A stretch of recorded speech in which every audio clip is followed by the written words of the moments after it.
This is the Conrad Alert. Civil defense information will be broadcast at 6:40. West of the Rockies, you're on the air. Hello. Y2K, how can we prepare? Stop a few of their machines and radios. Throw them into darkness for a few hours. We are fighting for our lives. My family must survive. Over 5 years, 1,000 gallons of gas, air filtration, water filtration.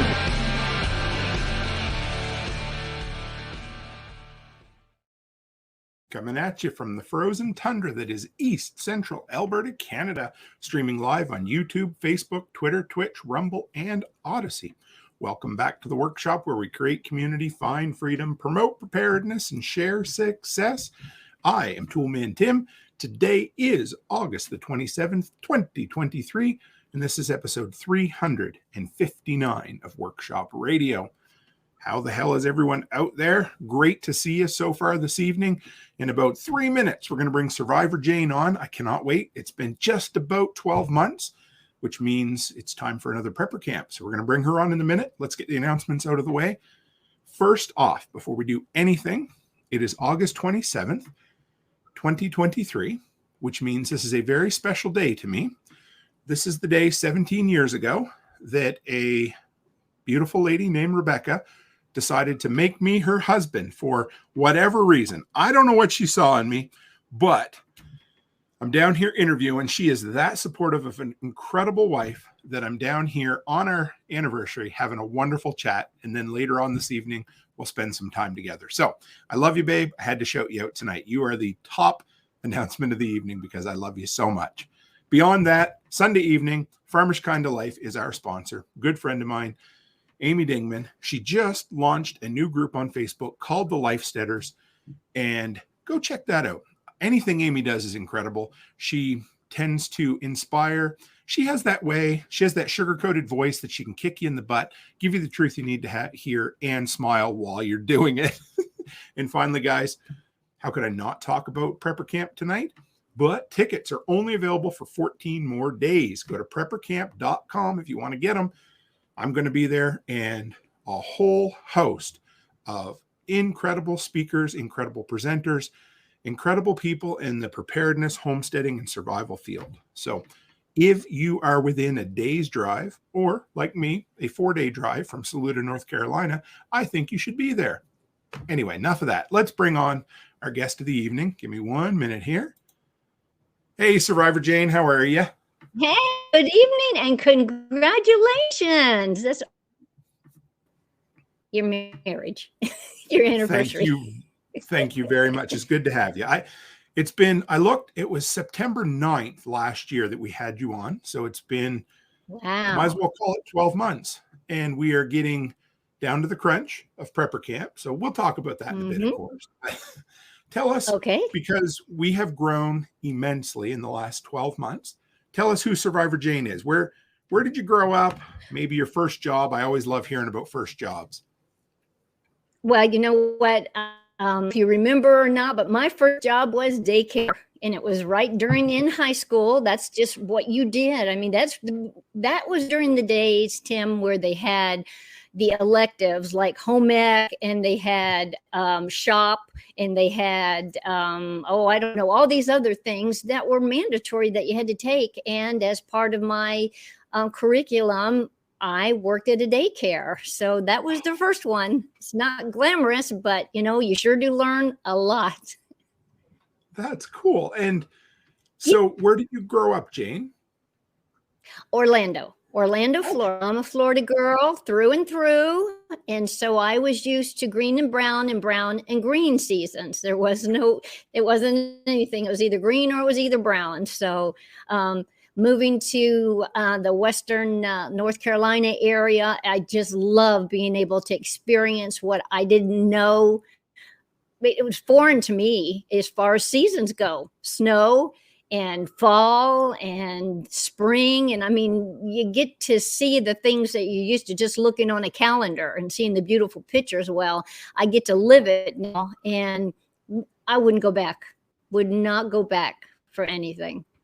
I always thought it would be fun. Of course, I've always lived where it goes, brown, green, white, and then it stays white. For yeah. forever, I always thought it'd be neat to be on the beach, or at least in Florida for Christmas some year, just to see what it's like?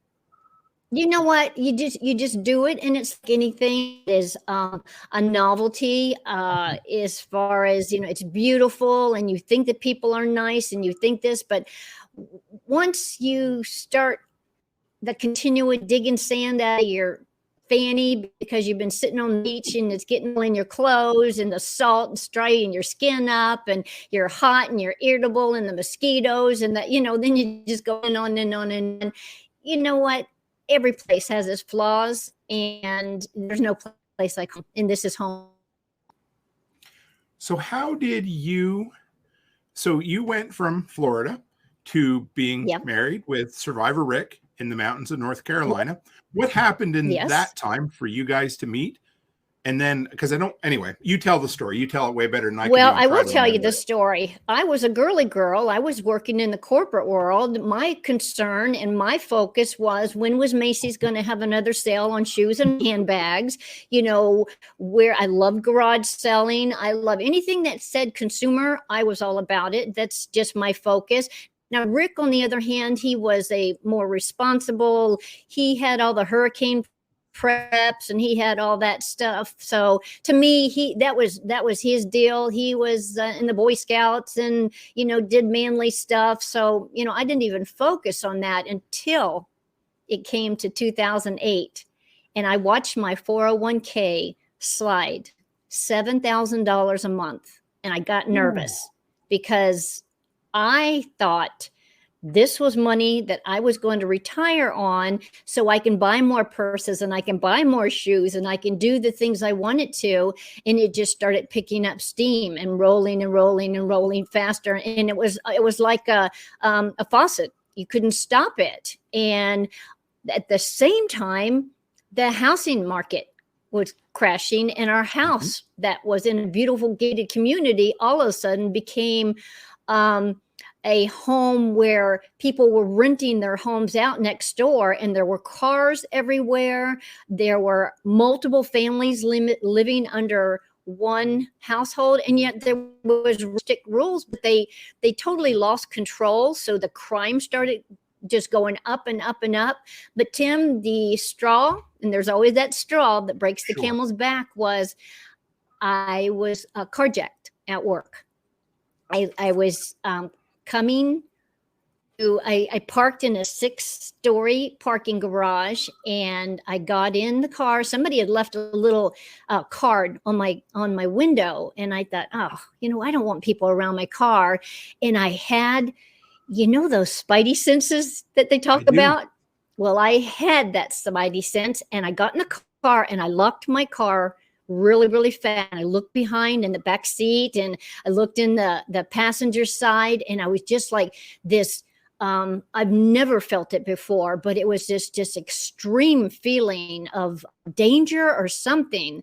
So I like I said, I locked my car and I started going down the 6 floors, and now this is in the afternoon at 4:30, sunny day. And I get to the part where you go to, I had a little pass that I had to put through a machine, and I went ahead and bleeped it. And as I looked out, the traffic was going back and forth. It wasn't, you either took a right or a left. And I pulled up and I saw these men come running down the sidewalk, and they were going really, really fast. And I said, I could pull across the sidewalk so I could wait to take a right or a left to get out the parking garage, or I could at least wait and let them go. They might be catching a bus or had an appointment or something. So I decided to wait, and I'm on the phone with my sister at the time because that's what I do. I talk. I like to talk. And so I was talking to my sister, and she's telling me all about the things that she did today, and about it was just like instant. I heard this boom. And I looked over my shoulder, across to the passenger side, and there were 2 huge men with pistols banging at my windows and telling me in not so nice terms that if I don't open the bleepy doors, that they were going to smash the windows and they were going to do whatever they were going to do. So I say to my sister, "Oh my gosh, somebody's trying to get in my car." And she proceeds to tell me that she had the dog's nails clipped and then she was going to go to Publix. And I said, somebody's trying to get in my car. And she said that, oh, she might go to Macy's that weekend and she wasn't sure. And I'm thinking, oh my gosh, I'm going to die and nobody's going to even know it because my sister's talking about sales and I'm going to die here. And about that time, I am surrounded by police officers with their guns, the big rifles drawn. And I'm thinking, oh, I'm going to get shot in between all of this, not just by the big guys, but the officers too. Well, this all happened in a matter of maybe a minute, if that. They got the bad guys. I was able to drive home, but I was so shaken up that I told Rick, I said, it totally took me out of my happy place. I didn't want to be there anymore. I started becoming really suspicious. I didn't talk to people anymore. It ruined what I would call my happy place, my life. It really just. So we decided that since I was losing all my money in my 401k, that we're just going to take the money, whatever we can get from the house, and we're leaving. And we're just going to do the best we can. So we found some property and we took what little, and I am saying little money that we had left. And we built. Rick is a master at design and figuring things out and whatever. And so here I am up on the hill, and I'm used to wearing heels. I don't know anything about outside. I don't know anything about animals. I had a cat. That's about, and cats take care of themselves. I didn't have, any knowledge of anything. And it was like, oh no, what did we do? We don't have any money. We're living up here on a mountain. We're living in this house that it's not like I'm used to, as far as like a big, open, beautiful chandeliers and whatever. Nothing, and so that survived journey from 15 years ago now, as far as I didn't know how to cook. I didn't know how to do anything, but you know what? You learn in a hurry how to do things. And it was trial and error. If you want to talk about being an expert in homesteading or survival or whatever, I'm an expert because I have made every mistake and still make them today. So that's my long, who am I? It's been a year. I had forgot. I love getting to talk to people over and over again because I forget how powerful stories are. Do you think that little piece of paper, were they waiting for you, or was that just a coincidence? I think it was God. Okay. I do. I think it was a God thing. It was a thump. It was I don't think that card had anything to do with anything. It was like a car wash, okay. Here you can get 20% off or something like that. It had absolutely nothing to do with the carjacking. It was just a thump on the back of my head. You need to be, because I was always on my phone, Tim, talking on the way from my office out to the car. I was always, people would walk by, hey, how you doing? Just tree, but not even, I couldn't even tell you what they looked like when they walked by. It was just, I was oblivious to what was going on and what was happening around me. That's when my eyes were open to where I knew what people were saying in front of me, what they were saying in back of me. And sometimes, to tell you the truth, I think that's what it takes in life for anybody to start, even sometimes, sadly, it takes a hurricane or a flood or a drought or a death or a divorce or all the horrible natural and man-made disasters that we can all go through. Sometimes it takes that to thump us in the back of the head to get our attention. You mentioned how it took you out of your happy place. And 2008 was a scary, it was a really rotten time for a lot of people. It was not good. And I've been, so since you were on last time, I've been doing the history of modern preparedness series, where I take a decade and I go, and you look at the events that happened in each decade and the people that were shaped out of it and the, preparedness. But something I've noticed, and maybe you can talk about it a bit, is prepping seems to be, how do you want, like a solve or a salve for anxiety, or a way to register or deal with that. Do you find, did it help? Or do you think, or maybe even talk about how that works for other people as well?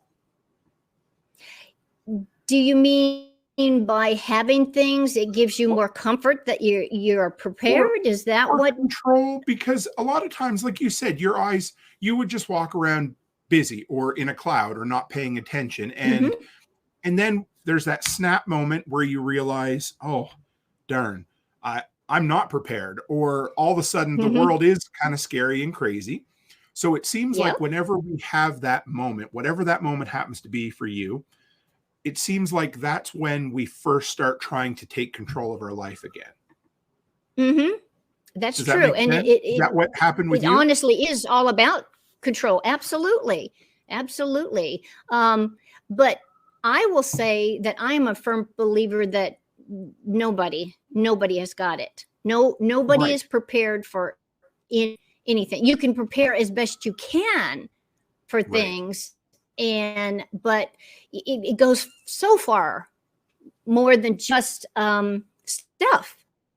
And that's what people get confused. You know, they're still in the consumer mindset. You've got to be mentally, to be physically prepared also. You know, when you talk about skills, that's why we love having prepper camp, because you have to have skills. Now, does that mean you have to go out in the middle of the woods and build a campfire and start cooking out there?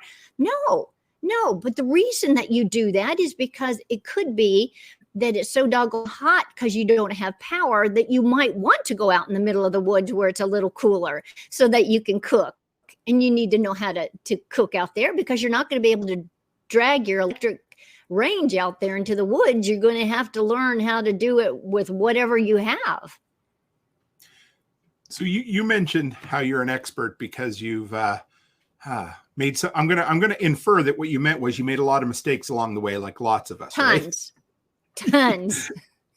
And you're going to talk about the reality of homesteading. So taking a lot of the shine and the Instagram filters off of it. So what does that, what have you, how have you failed forward over the years, going from high heel Jane in Florida to survivor Jane in the mountains of North Carolina? Well, first of all, when I said I didn't know how to cook, I did not know how to cook. The kitchen for me was a passway from the kitchen to the main part of the house. It had a microwave that I could heat up some coffee if I wanted to. I didn't cook. My mother was the oldest of 9. She had to take care of all the kids while mom and dad worked. And so she had to do all the cooking. She hated it. And her mindset was her girls weren't going to cook. And they were going to enjoy school. They were going to enjoy extracurricular things and dances and parties and friends. And so I did get good training as far as that goes, but there was no cooking. So all of a sudden I'm up here. I didn't even know what boiling water, what the temperature was. I had no idea. What does that mean? What does simmer? What does simmer mean? What do you simmer? Is that 2 degrees lower than boiling? Is it just a little, those are things, a pinch, a scant, a whatever. I mean, I am telling you, ground zero as far as learning to cook. But then along with that, because it's just Rick and I up here, I have to learn how to be his handy girl, his handy helper. It's like, I need you to hold this and I need you to do it, because we built the house ourselves. And we built it in, it was a marriage strengthener, to say the least. It's like, hold this. I am holding it. I have to hold it tighter. I am holding it tighter. You learn that you can do more than you thought. In me, I'm of the mindset that, and I don't mean to have this sound negative or thing, but I think girls can do just as much as do. It's just the guys are bigger and they're stronger. But there's no reason why I can't take a screwdriver and go tighten something on a chair or in whatever, or if something is loose or if something is broke, if something it might take me a little bit longer to saw, but I can sew, I can do different things. And I want to encourage women. It's not just a man thing. If you're going to be doing this preparedness thing, you have to be able to work as a team, and you're going to have to do some of those tools and use some of those tools. I had my lights go out in my camera. I took the whole dash off. I watched YouTubes and I thought, oh, well, I can do that. So I took the whole dash off. I took the console out. I went on line to see what light bulbs, to put there. And I was proud of myself because I can do it. And people are like, oh, I wouldn't do that. And it's like, well, why? Why wouldn't you do it? Because it's scary. And most things are scary until you do it. And then it's like, oh, that wasn't so bad after all. Canning? Are you kidding me? It's like, oh, no, pressure canning? No Yeah. way. I don't want to blow the house up. I mean, and then you do it and you're like, oh, that's it? Making cheese, making ice cream, butchering a rabbit or a chicken? No way. And then all of a sudden it's like, oh, that's all there is to it. And you do it. And that's what preparedness is about, doing it. Talking about it, not wishing you could do it, but actually doing these things. And again, I'll fall back to that's what Prepper Camp is all about, giving you the opportunity to have some of the best experts that are around to teach you how to do things. If 2007 Jane, previous Jane from now could see 2020, I was going to say 2022, but 2023 Jane today, which aspect of life do you think she'd be most surprised about? Oh, well, I'll tell you right now, I am a novelty to my two older sisters. They just think it's a hoot. They just think it's a hoot that I do all this stuff, because again, they were in that lifestyle of doing the consumer stuff and what have you. So, I'm glad that I'm where I am now. I'm glad that I know how to do things. I'm glad that I am so much more confident in a lot of different things, because I do look at my sisters. They are me. Mm-hmm. And what I mean by that is they are 2007 Jane. Sure. Still to this day, they're consumers, and they think it's neat that their sister has been on a television show, or that they have an event, and they think, but it's more a bragging right thing. They still, and they're my sisters, they still don't get the real picture. They got a little bit of it this last 2 years, of how scary things can be, and how mandates and all that other nasty stuff that's going on, their eyes were open a little bit to it. But again, that's getting back to, it takes some time to thump people in the head to get their attention. Are they where they are? No, absolutely not. But I lead by example, and I send pictures, and I try to share with them, and I teach them when they come to visit. I live probably 45 minutes from what they call town, and that's where it's one Walmart, so it's like, that's town here. And there was National Donut Day. And so while they were sleeping, I got up early and I made donuts. And so when they came out to breakfast, they were like, oh, Rick went into town and got donuts. And I said, no, I made them. And they're like, you made them? And it's like, yeah, because that's what I do here. Whatever I like, I learn to make. Whatever it is. Rick said, hey, I'd like to have some English muffins. Okay, let me make you some. Hey, I'd like to have a pizza. Okay, let me make you some. Hey, I'd like to have some ice cream. Okay, I can make whatever we like. And if I don't know how to do it, I'll learn how to do it, because all it is putting some effort into it. And so we don't suffer up here by any means. We enjoy life. And so would I go back? No. Like I said, I will not go back, and I wouldn't trade this for anything. Even if nothing bad ever happened, I would still, because it's just a healthier, happier, stress-free life. I believe that is the point that every person who gets involved in preparedness has to find. Because if you're always being prepared, or you're always trying to get prepared for some pie in the sky craziness that may or may not happen, but you negate the rest of your life, prepping should make your life better. It should be a better life, whether anything bad happens or not. And Bingo. There's a good example. Bingo. You mentioned English muffins. So many, many years ago, I learned how to make English muffins from scratch, cornmeal and everything. Loved it. It was great. And I still have the recipes, and I could do it tomorrow. Somebody mentioned in the Telegram group recently, I think it was $5 or $6 now for a pack of English muffins, a 6-pack. And that was American. I haven't even checked Canadian in forever. So with all the freedom that you guys have built for yourself, and that was a lot of work over the last 3.5 years of all the stupidity that we've had to deal with, how much did that affect your guys' life? As far as affecting it, what way? In what way?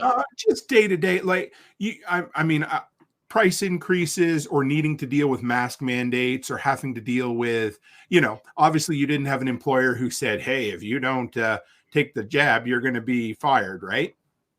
Well, we put our foot down. It was like, no, we're not doing this. No, we're not doing that. If we have to stay holed up, which honestly, to tell you the truth, in the midst of the COVID situation, we were sitting outside swinging as the world was falling apart. And I looked at Rick and I said, in the middle of a worldwide pandemic, don't you? I mean, I have got whatever we need. And when you have the staples, this is what drives me up the wall. When people are getting this organic, foo-foo, pre-packaged, blah, blah, blah, blahs that, with the hooty-tooty drinks and the this and that, you guys are going to have to give it up. Unless you can get it home, give it up. Because when something happens, you're going to go through some serious withdrawals. And so that's what our goal has been. If Rick likes something, I'll look it up and I'll see how to make it. And 9 times out of 10, it's just effort more than anything. Most of the staple things you're going to have in your pantry. And so I always stress to have the staples, because then you can make anything and everything. We have dairy goats, so I can make my cheese, and I can make my ice creams, and I can make my, all kinds of other things. I have eggs, I have ducks, I have chickens, I have rabbits, I have pig. We're set. I can make whatever it is. But to think that you're just going to necessarily live off of survival food, which is beans and rice, people are going to get a little testy. They're going to get a little irritable, because they're going to get tired of that beans and rice. So if you start now and start learning how to make some of the things that you actually like, doesn't matter what type of disaster comes along, you could be holed up and not have to. We didn't even months and months. We just lived. So you got to kind of like your partner too. Yes. That's really, really important. You're going to have to learn how to work with each other. That's a key thing. A lot of people go their separate ways during the week, and then they kind of meet up on the weekends for a couple hours.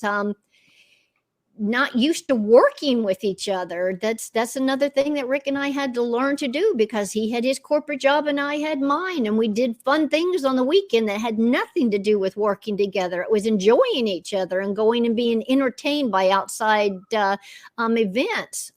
Here we are the event, and if you've met Rick, that he's not quite as animated as I am. So sometimes I have to take my energy and go out and talk to the animals and play with them instead of the old goat. But, that's just how it is. But when it comes to work, you have to be a team. Because as you said, you're going to kind of talk about the realities of homesteading. Maybe talk a little bit about that, because you mentioned how there were times when, you weren't holding. It reminded me of my son, and when I'd get him to hold a flashlight for me. And I think he's still going to need to probably go to therapy over the years, because we get along great. But when you have to work together, you push each other's buttons, right? But how important is it to have Yeah. a partner Yes. that you can spend all the time with, even if, you might love each other, but for a few minutes, you don't like each other every so often? And you know what? It wouldn't be a real relationship if you didn't have the bumps too. It wouldn't. I mean, you can't like everybody all the time. You can't like what's going on all the time. If you don't have, then you're not your own person, and you've got to be your own person. And so, yes, it's like, it is that thing, hold the drywall up. I'm sorry, I'm 5'3". He's got a foot over me. So he's got that a longer span of holding or whatever. I mean, it's just like, or cut it here or do this and that. Yeah, there are that drag out knockdowns. No, not anything like that. Because that you're stuck with each other up here. There ain't no place to go. So you can go out and kind of vent for a little while, but then life go on. You're a team. What do you do? Actually, no, let's back up a little. What about, have you ever had any big failures on the homestead? Anything that you tried that just, you fell on your face miserably with? Oh man, I numerous. Okay. Numerous. I'm just trying to rack my brains. It's like, well, that didn't. I mean, they're like with the animals, the different ways that we've tried different ways to do different things. It's like, well, that didn't work, or lots of things. Trying to can something and thinking that I knew better than the experts, and me trying to do it instead. And it's like, oh gosh, it didn't work. I see now why they said to do this and that. When you try to take shortcuts, it's going to come back and nip you in the bud. So, I wish I could tell you a good one, because I know as soon as we say goodnight for the evening, I'm going to have like a bagillion of them. But hopefully at prepper camp, you can come and I'll tell you my life, of mistakes. Because definitely, I've just got tons of them. When you started making stuff with the goat's milk, what's become your favorite thing that you make with goat's milk now? Or what do you enjoy the most?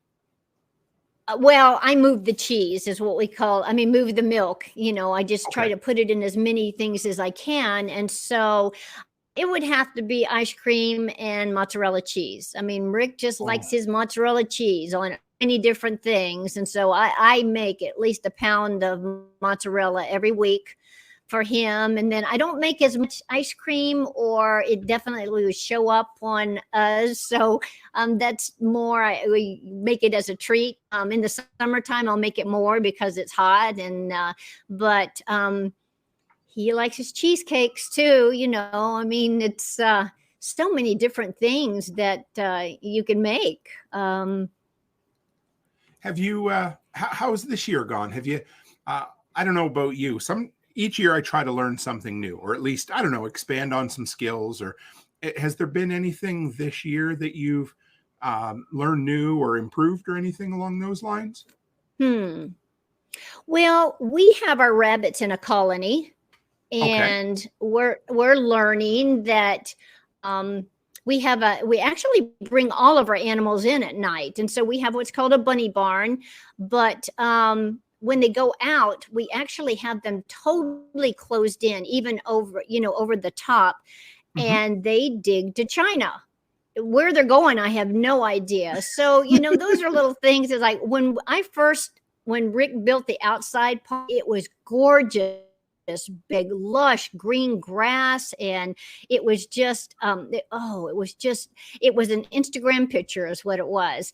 And 2 days, 3 days, they had totally just demolished it, just like chickens do. And so what I have to do now is, in my greenhouse, I have to make barley sprouts for them. And because I want them to still have that greenery. But, that was a big lesson to me. Some people say, oh, no, you can't have rabbits in a colony. They'll fight and they'll do that. They'll, and all the nightmares that they come up with. Well, honestly, we haven't had that situation. The situation is the digging, and they've totally just ruined the grass that we thought they would just be able to go out there like little bunny rabbits and eat their grass. Well, that didn't happen. that's just the reality of rabbits and what they do. So you have to make up for that. And the way I do that is I make barley sprouts with and that have grass, and they eat the sprouts too. So how do you do that? I have a good friend, John Dowie, who sells microgreens as a business, and I never really dug into it with him. Was there any trial and error, or how did you set that system up? You know what? It's probably a idiot proof. If I can do it, you have to take me as ground level. If I can do it, then okay, anybody can do it. But I went out and bought me 8 plastic shoe boxes, and I punched some holes in it. And I take one of the shoe boxes that doesn't have any holes, and I put the sprouts in it, about maybe a cup and a half, and put water over it, let it sit for 24 hours. Then I pour that into the one that has the hole. Then I do I fill up another container until I have 8 going at 8 consecutive days. So by the time the 9th day comes up, that one's ready. And I just continue with 8 barley things. And I mean, that's enough that I can actually feed the rabbits, I can feed the chickens, and I can feed the ducks with it, because it makes a nice, flat, if you will, of barley. And you guys, when Rick was on, he told me, was it within the last year that you guys added quite a significant piece of solar to the home as well? Yes, we did. Yes, how's that? We did, and in fact, we had a county-wide blackout. And I'm thinking, oh my, the Chinese have probably hit or something. I said, it's probably an EMP, but honestly, we didn't miss a lick, because there are certain things that he doesn't have hooked up to the solar. But besides that, I mean, we were comfortable. The lights were on and whatever. So it was kind of weird to look out and about down over the valley, and there's no lights at all. And then you realize that you have the lights, and then it's like, oh, do we go ahead and put our blackouts up over the windows so they don't see we have lights and come and get us or something? I mean, those are things you got to think about, because, it is nice having those things, but also you could make yourself being up on the mountain. Think about a candlelight, how far you can see a light from miles and miles away, so those are things you got to think about that. Unfortunately, we don't put that much thought into it, but I will tell you that, it's been a blessing as far as for him to get that system put in and put up. You can run can you even run a little bit of air conditioning off it? Yes. Yeah. Yes, you can. That's worth its weight in gold right there, isn't it? Honestly, that's what I said. Yes, we don't have any central air. We have a little window unit for the whole house. And, when you don't have any air and then you have a little window unit, I mean, it just cooled the whole down. And so, like I said, we just didn't miss a beat. Now, it was only for a couple, 2 or 3 hours that the power was out, but it gave us a good understanding of how the system's going to work. And it did great, and barely even budged the batteries, just barely even used anything. So, that was another thing, because sometimes you don't really get a chance to try some of those things until something happens. So I watched a guy the other day. He lives in Texas, and it's cool because I'm into like vintage tech, so old computers and things. I like watching the videos on them, and that's what this guy's into. But about 3 years ago, he went through the really bad ice storm that they had in Texas, and ever since, he's worked really hard at getting his home almost self-sufficient. So he did something similar. His wife left. He turned his power off for 24 hours and tried to keep, it was 110 degrees there. So it wasn't chilly. wow. And he had quite a few different battery banks, and he managed just about 24 hours of keeping the house at least below 80. He was happy with that. And, for somebody in Canada, that might seem insane, but for somebody in Texas, that makes a huge difference. And it was all from solar. Yeah. It was great. I loved it. So you're going to, what do you, can you give us kind of an overview of what you're going to be talking about at Prepper Camp? Yeah, it's been really heavy on my mind, as far as I want people to honestly know sometimes I think that they make prepping or homesteading look glamorous, if you will, or pretty and stress-free, and all of these things. And I want to let them know, Tim, I am going to put myself out there. We have a compost toilet, and we spent a lot of money on that compost toilet when we first put the house in, and it was a piece of, pardon the French, but crap. I mean, it leaked. It was just nasty. And it was like, oh my God. And we paid money for this. So Rick came up with a fantastic, and he'll talk about that in his class, but a brilliant system. But the problem is the system, you do have to clean it out every 6 months. And because this is my curse, being little, I have to get in the area and clean. And that means I am covered from head to foot with poop. Now, I'm used to being covered with poop on my feet because of the ducks and the goats and the pigs and everything like that. But this is poop. And I mean to tell you, that's where that, is it glamorous? No, but Rick can't fit in there, and I have to fit in there to clean it up. And we laugh about it, but it's just, I look like I am in a hazmat. I've got my goggles on. I got a Walmart bag over my hair. I've got gloves up to my shoulders. I've got, it's just like, is it embarrassing? Yeah, it's embarrassing, but it doesn't matter. That's what I have to do if I want to have a stress-free pooper. So, that's reality. People are like, oh, I couldn't do it. Well, if you can't, then you're not going to be able to live as stress-free and as off the grid as me, because it doesn't take electricity for what we have. And what you have, you'd have to take, and use whatever gas you can. Of course, you can always use my Heine hydrant that I created way back when. But these are the things I'm going to talk about. I want to talk about that. To get milk, you got to milk the goats, and you got to clean up the goats, and you've got to birth babies that come out of goats. And sometimes there are difficult births, and you got to put your hand where you don't want to put your hand. And sometimes you have to put your whole arm in there to be able to help with birth.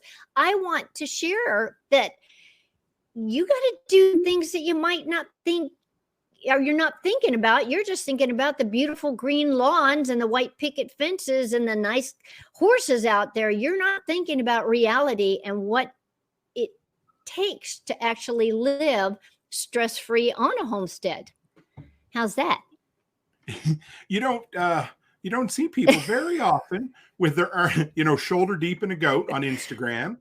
And you don't see the ladies, with their legs crossed and their nails done up and their hair flipped back, sitting in front of, a composting shitter, do you? The first time he said, well, I can't fit in there, you're going to have to do it. It's like, oh, it's like, you just have to do what you have to do sometime. And it's nasty and it's gross. And I'll tell you, some men wouldn't even do it. And if they don't, you know what I say? You're going to die. If you can't, if you put limits to what you're going to do, you're going to die. Because in prepping, you have to be able to mentally do whatever it takes to get it done. And Rick and I made that decision that, better or worse, we are a team and we've got to do what we got to do. Now, he's got to do stuff that it's like, oh, I'm glad he's strong and big and he has to do that and I don't have to do that. But you know what? If push comes to do it, I might not be able to do it as good as he did, whatever it is, but the same thing. He's not as good at boiling water as I am. So, there's those trade-offs, but you have to be able to pick up where the other person left off too. That mindset of making up your mind to just do it, because literally you have a physical problem there. Rick is too big to fit into the composting toilet. The only option is for poor Jane to climb in there, and do it. And if you didn't, what are you going to do? Build a new composting toilet every 6 months? I don't think Rick would like that. That's it. That's right. And that's what, and so it's work. And that's what I want people to know, that it's not just a matter of that you want a homestead. Do you really want a homestead? Because it is work. Just like a home is work. You can't just buy a home and expect it to stay perfect. It's not going to. Things are going to, they're going to shift, or they're going to crack, or they're going to mold, or they're going to paint, whatever. You need paint, and you need to do this, and you got to repair wood, and you've got to take care of your property. You got to do the same thing with a homestead, except for it's even more, because you have animals that you have to look out for. You have food that you need to make. You have food that you need to prepare and preserve. You've got, there's a lot to it. Do I want to talk people out of having a homestead or creating a homestead? No, absolutely not. But I want to talk to you about the reality of what it takes to live on a homestead. I had two here. So Joker Lee said, there's nothing like getting your elbow caught armpit deep in the nether regions of an animal to make you really question why you're doing this. And Nate says, tons of work, things die, things break, things don't always go right. Does that sum up homesteading? Spot on. Yep. So we are heading into, let me check the date. So we've got 14 days left. So you're probably, for tickets anyhow, and you're probably getting to that point about last year when I talked to you and Rick, where you really can't, you're looking three ways sideways. You don't know which way you're coming. And prepper camp's right around the corner. Yep. So this is 10 years, right? This is the 10th year. Yes. How did that start first? Let's start back there 10 years ago. Where did that genesis for prepper camp come from? Well, way back when, I used to be on the Twitter, and I was frustrated that I couldn't find anybody to talk to that was in preparedness. I didn't know who Johnny Drives a Big Truck and Susie in the Blue Apron. That didn't tell me they were preparedness minded people. It just, so I decided to create a hashtag called Prepper Talk. And people started picking up on that and using Prepper Talk, and it brought people together that were like-minded. And I started doing this thing every evening. I did it for, I think, 2 years, from 6 o'clock at night. We would use the hashtag, and if you did a search, you could follow as the hashtag moved along, and it was like conversation that you would have now in a chat room before there were chat rooms. And this was way back when. It was in 2011. Okay. And so on the scene is Nat Geo's Doomsday Preppers, and they the success of the Prepper Talk, and they said, hey, would you be willing to moderate the shows at night or every week or whenever they were on? And I said, sure. And so that's how I kind of got involved with Do Preppers as far as Nat Geo goes. I would just do what's called tweet chats, and we just talk about and have done that, or, oh, that was a good thing he did, or, oh, she said something funny, or whatever it was. And Nat Geo said, hey, why don't you come on the show? And I said, hey, no way. I see what you do. I mean, they're good people, Tim, that make the producers made them look like absolute idiots. Good, honest people that were trying to do the best they could. And they really thought that they were going to come out educating people, and they came out looking like idiots. They got so caught up in the reality part of they were going to be on TV that they would do whatever the producers would suggest. Hey, why don't you jump off the roof and do this and that? Oh, okay. And it made people look stupid. And I just didn't want to look stupid. So finally, it's their last season. And Rick was doing Doomsday Castle at the time. And they said, please, would you come on? Please, please, please, please. Well, we worked, honestly, it was a 6-month time where we worked on a contract where no guns, no big food storage and toilet papers and whatever. We wanted to only show what we do as far as education. And we had $1 million writer on disclaimer that if they showed the location, if they told, anything that we had signed that we didn't want disclosed. So, they knew we meant business. And because of that, it actually came out to be a decent show. But after we kind of out of obligation, people would contact us, would you come out to these conventions and would you be the monkey in the cage so people can come and ooh, ah, and oh yeah, look, she was on TV or he was on TV and blah, blah, blah. And it had nothing to do with education. It was all promoting, all money making for the big conventions. And it's like, that's the straw, there's always the straw that broke the camel's back was when we're flying out to Denver for another one of these dog and pony shows, and TSA wouldn't let Rick take his brand new crunchy peanut butter jar with him on the plane. They made him throw it away. And Rick's like, it's not even open. He said, I'm sorry, you cannot take it. And Rick's like, you know what? I am tired of this stuff. We're not doing anything for people except for they're looking at us and we're looking at them. And we're not showy people. We're just people. We just wanted to educate. So we decided we wanted to do something that would educate people, and Prepper Camp was born. We just sat down, put things to paper. We found a location that was a blessing, and it just after the first one, we said never again, and here we are going on 10 years.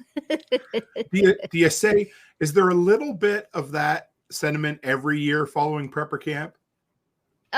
No, because it's getting to be a well-oiled machine now. We got it down now. We got it down. The first couple, 2 or 3 years, we're still in that growing pains, but we have so many great people that volunteer.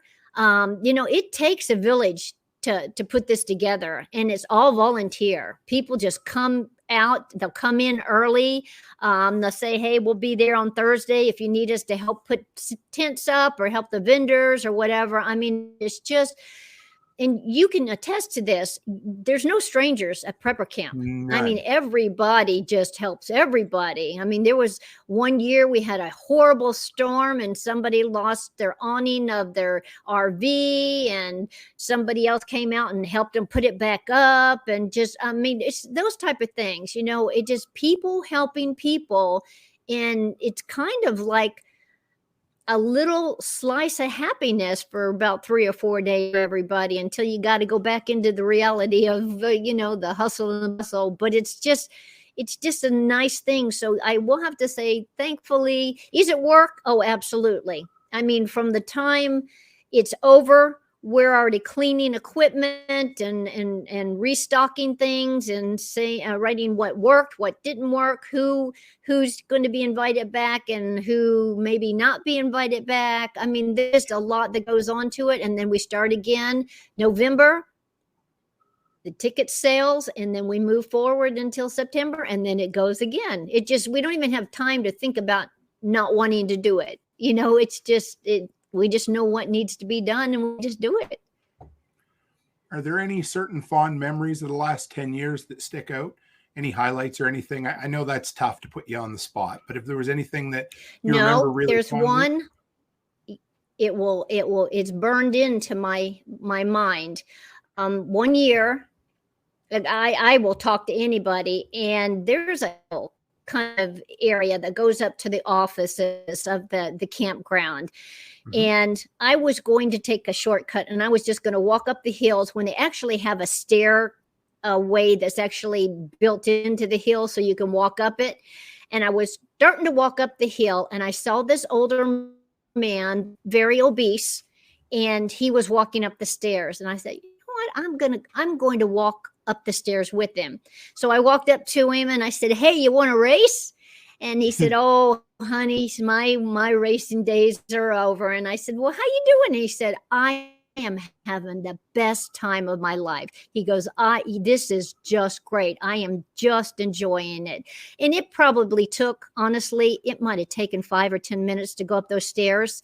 Wasn't a lot, but he was winded and he was holding onto the rails. And so I was making it as comfortable as I could without making him feel awkward. I was just talking. And so we make to the top, and he goes his way and I go mine.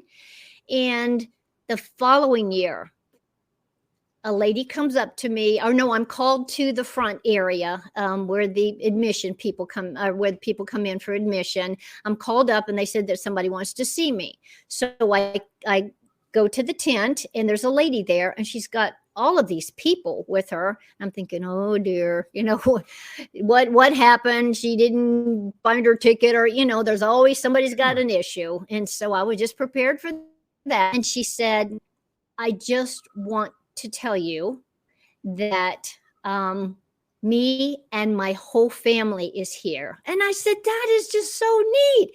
And she said, "No," she said, "we're here because right after prepper camp last year, my husband died." And she said, all he talked about when he got home is how I don't know what he called me, the owners, I think is what she said, the owner of prepper camp actually spent time talking with him and gave him the time of day, and how kind that I was and how great the event was. And she said, we just all wanted to come back to experience the last week of what the husband, dad, father, uncle, whatever, and it taught me that, it just takes a minute to talk to people, and that might be the nicest thing that you've said, to somebody, to them all day. So, that's just a highlight, because you just never know. And they just want to be there where Papa experienced his last week. So that would be the top one for me. Thank you, Jane. I appreciate that. That's an incredible story. Yeah, it is. It is. Who do you who's coming this year that hasn't been there in a while, or who are some of the new speakers? And well, I'm excited that Forward Observer is coming back, which is Mike Shelby. He just is a huge favorite, and he went and got married a couple of years back, and so it just kind of coincided right with prepper camp. So he's coming back, so we're excited for that. We've got some really great demonstrations that are going to be going on this year. We've got 22 new classes, and to tell you the truth, I'd have to cheat and look. Okay. We've got like e-bikes, and we've got we've got cell phones and how you can de-Googleize them, and just some really neat things that could really come in handy right now. My mind honestly goes blank. Shame on me. I should have a list I'm looking at, but I don't. So I was really impressed. And of course, again, my brain.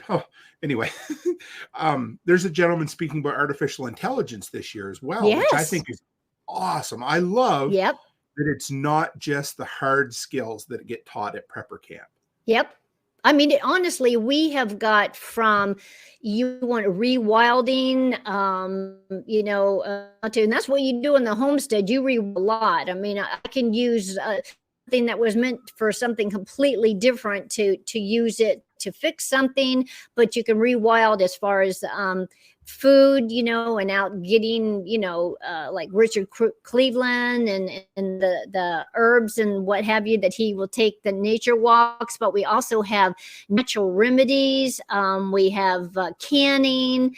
Those are all we have the classics, but then we have some, like you said, some things that are kind of out of the natural realm of homestead that kind of you need to know, like how to clear a room, You know, if you're coming in, if you know, I mean, some of those type of, we've got lots of self-defense. We've got Hakeem Eisler again. He's going to be doing close quarter tomahawk fighting. He's got, I mean, so there's just a well-rounded, there's something, honestly, there's something for everybody. And then some. And I know people, they come, they've got their schedules ready. The wife goes one way and the husband goes the other, and never the two shall meet until they meet up on Sunday evening to head home. You know, I mean, it's just that the people that come are serious about learning and taking the that we have. And the neat part about it is, Tim, yes, anybody go to any one class. You don't like a class, get up, go to someplace else. You know, you make your own schedule. We talked for a few minutes before the show, which we always do. Anyway, I consider you guys friends now, which is great. I love talking to you, but I hope so. Thank you. Well, absolutely. Yeah. So here's the small world of preparedness and prepping. I spoke at, and we talked about this before, but share it for the, the enjoyment of the audience, but I spoke at an event in Washington, Addie, Washington, the Thrivalist Fair in May this year. And we had a get together of, we call the people in the workshop, the delinquents. So we had a delinquent get together where we sat around and did a recording, right? So this one lady, really nice lady, didn't know us from Adam. She said, "Hey, I'd love to join." I said, "Absolutely." So she sat down and she shared a story about how she met her husband and all the things she had done in her kind of homesteading preparedness journey. And it was just, it was meant to be. She was there for a reason. It just happened, right? So I get an email from her as a week or two ago. And she said, "Hey, did you ever post that?" Because she didn't really follow what we did. And so I sent her the link of the event that we did. And she messaged me back. She said, "Great." She said, "I might see you in September." I thought, "Oh, really?" She goes, "My uncle is going to be the keynote speaker at Prepper Camp, and I may just go along with him." And I thought, what are the odds? You know, somebody I meet at the Washington event, little old me, a crazy Canuck from Canada, and we'll meet again in North Carolina. But then you guys had a bit of that too, didn't you? Rick had a conversation. It was yesterday. He was actually talking to the keynote speaker, which is Curtis Bowers, and his niece from Washington said, "Hey, Uncle, there's this really neat event in September called Prepper Camp." Now, this was a couple, 2 or 3 months ago, before we had actually solidified that Curtis was going to be here, and we got all, you know, everything, all the I's dotted and T's crossed and what have you. And he goes, "Oh," he said, "I actually talked there about 5 years ago." And she's like, "No way." And it's like, yeah. And so, well, I don't know what the time frame was, but then his aunt from Florida called and said, "Hey, there's this place called Prepper Camp in North Carolina, and it would be a really neat thing to go to." And he said, "Well, you know what? I'm going to be there. I'm the keynote speaker this year." I mean, just like, what? You know, Florida and Washington and then him, but it's just, that's what Prepper Camp is. It's not a local event. We don't advertise. This is totally a mouth. And so I will stop right now and say thank you to everybody that shares our posts. You know, there's so many people that say, what's Prepper Camp? Well, you know, we rely on people to get that word out so that we can educate as many people as we can. But we don't, this isn't a local event. This isn't a tire kicking, "Hey, what do you want to do this weekend, honey? Let's go to Prepper Camp." No, these people are serious. They, like yourself, they pack up, and some people come from across the country, and it takes that 4 or 5 days to get here and 4 or 5 days to get back. They are the serious movers and shakers of their community that come, they spend the time, they spend the effort, and they spend the energy to learn. And then they take that information back to their communities, share it. And then sometime we have another whole wave. And then of course we have people that have been there 10 years. Every year they've come. So it's just neat to meet new people, and it's neat to see those old faces. It's almost, it's like a prepper reunion, if you will, or a social media reunion. It's just neat to see everybody again. So how much are tickets and where can people get them because like you said, it's not a spur of the moment thing. You guys cut off tickets about 2 weeks before the event happens. This is a self-funding event. This is not a moneymaker. If it was a moneymaker, we would have stopped that first year, honestly. Every dime that we make has gone in, but, we have been hit like everybody else. The tents are almost 300% higher. The TVs that we're renting now are almost 50% higher than what they were. It's just amazing, but we've tried to keep the ticket prices down. We're out of the discounts now, and now it is the full price until at the end of September 10th. And the truth, I don't even know how much the tickets are. I'm sorry. Okay. Off the top of my head, I don't, because I don't even do, that's Rick's part of it. I'm the social girl part, but it is a commitment, and it's not a carnival. It's not a fair. It's not a, hey, honey, let's go do this for the weekend. This is actually serious people coming to actually learn. And you do, and you're tired, and it's a good tired. But yes, the cutoff is that September 10th. We have to have 2 weeks to kind of get our ducks in a row to figure out, okay, what do we need to do? And unfortunately, there are things that happen sometimes. So it gives us a couple weeks to get, any little fires put out before we just start rolling, putting the event together. I threw the link up there for tickets. I checked, they're $89.95. So that's full price. Yes. I will pin, if I remember, after the show's over, for anybody that watches this in the live stream, I will pin that as the top comment. But it's also in the show notes tonight too. So everybody make sure you get out there, Yeah, honestly. And if you can't this year, if you would just help us to share and get the word out, and maybe save up. Tickets go on sale, and we try to do the best we can so that everybody, Tim, can come. So we start, and we give a really good discount starting on around Black Friday time. And then it just literally graduates up. We have to kind of roll in to make sure that we have the money to pay for the tents and pay for the chairs and pay for all the things that need to go behind the scenes as far as speakers and TVs and, all this other stuff to make the event. But we try to make it as economical as we can, starting in November and working our way up to the September time. But even at $90 for 3 days of education and the caliber of people that we have at the event, some people would pay that for just a day. So we kind of feel that it's well within that good value, if you will, for what we offer. I need to shout out, we got 2 new people that I've never seen in here before. And I try to welcome everybody. I try to take Jane's lead here, but we got somebody named Lone Canadian. Just so you know, you're not alone. I live in Alberta. And don't ever apologize for being late, because if you're out there getting shit done, you can come by anytime you want to figure this stuff out. We're great.